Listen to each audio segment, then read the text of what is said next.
Salam kerahiman. Hari ini Suster Faustina ajak kita untuk baca dari Diary 1536. Berdoa untuk yang sekarat. Hari ini, kalau Bapak Ibu perhatikan ya, sering sekali Suster Faustina katakan hari ini. Aku merasa berada di dekat seorang yang menghadapi ajal, tidak jauh dari rumahku di desa. Suster Faustina waktu itu pasti bukan ada di situ, dia lagi di rumah sakit mungkin ya, sedang sakit. Karena dia semakin hari kondisinya semakin jelek, maka dia lebih banyak waktunya ada di rumah sakit. Tapi di sini dia katakan, aku merasa berada di dekat seorang yang menghadapi ajal. Di mana orangnya? Dia katakan tidak jauh dari rumahku di desa. Rumahnya Suster Faustina di desa yaitu di Glogowik ya. Tidak jauh dari rumahnya dia di desa katanya. Aku mendukung dia dengan doa-doa. Dan tidak lama kemudian aku merasakan sejenak rasa sakit pada tangan, kaki, dan lambungku. Suster Faustina merasa ada di dekat yang sedang sekarat.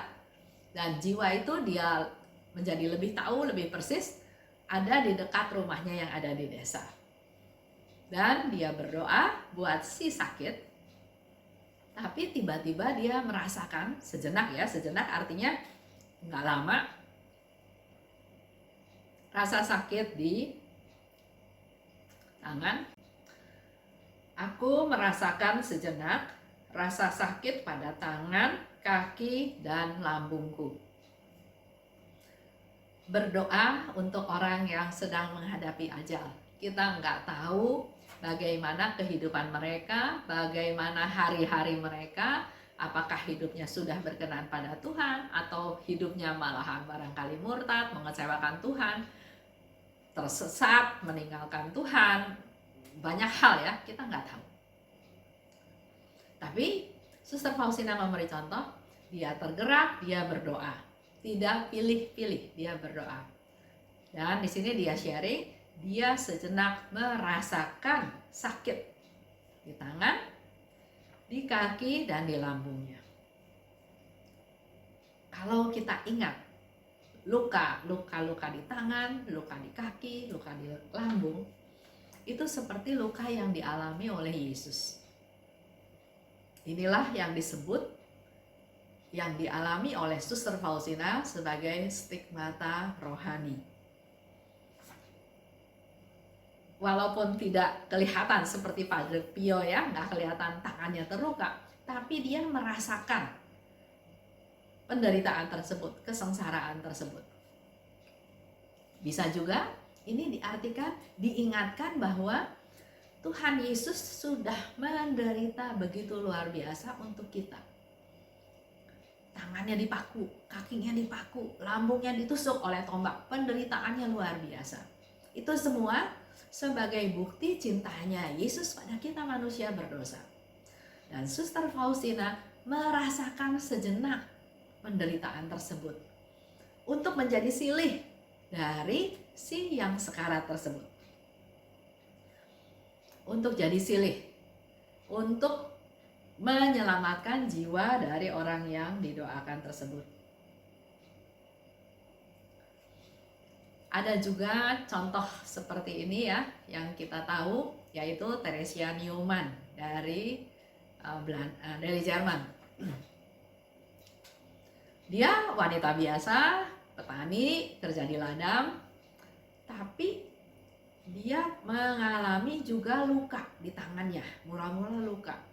Karena luka, maka dikasih salep, dibungkus, tujuannya ya supaya kering, supaya bersih, supaya nggak sakit lagi. Tapi justru semakin dikasih salep, semakin dibungkus, lukanya itu semakin besar, semakin menyakitkan ya. Akhirnya nggak dibungkus, udah dibiarin aja, dan ternyata lukanya mengering.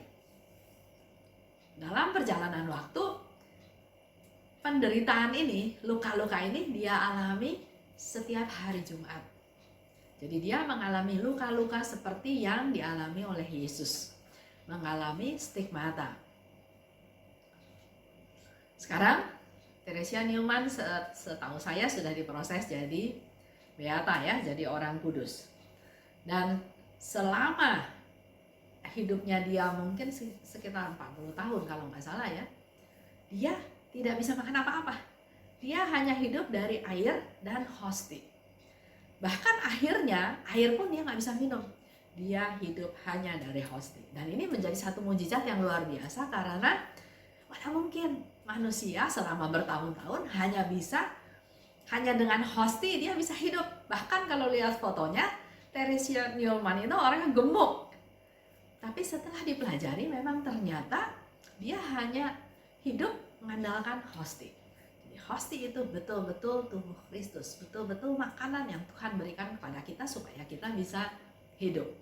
Ini cerita tentang stigmata yang nampak ya.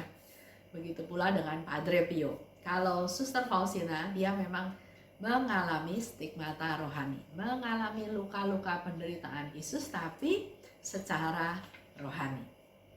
Dan dari nomor ini kita tahu ada yang dikorbankan, ada yang dalam tanda kutip diminta ya dari kita untuk bisa menyelamatkan jiwa-jiwa tersebut. Dengan kita berdoa buat mereka, pasti kita memberikan waktu kita, memberikan hati kita, memberikan kepedulian kita, juga mempersembahkan apa yang kita lakukan untuk menolong jiwa tersebut. Banyak di buku diary juga ditulis, Suster Faustina mempersembahkan karya-karyanya, mati raganya, doanya, adorasinya, perayaan ekaristinya yang dipersembahkan kepada Tuhan untuk menjadi silih untuk menyelamatkan jiwa-jiwa yang berdosa. Bahkan Suster Faustina katakan, segala kebaikanku pada hari ini, segala yang aku lakukan pada hari ini, aku persembahkan untuk menjadi silih bagi si A, B, C, D. Jadi buat Bapak Ibu, jangan merasa percuma berbuat baik. Selalu ada gunanya. Terima kasih, itu aja untuk hari ini. Salam kerahiman.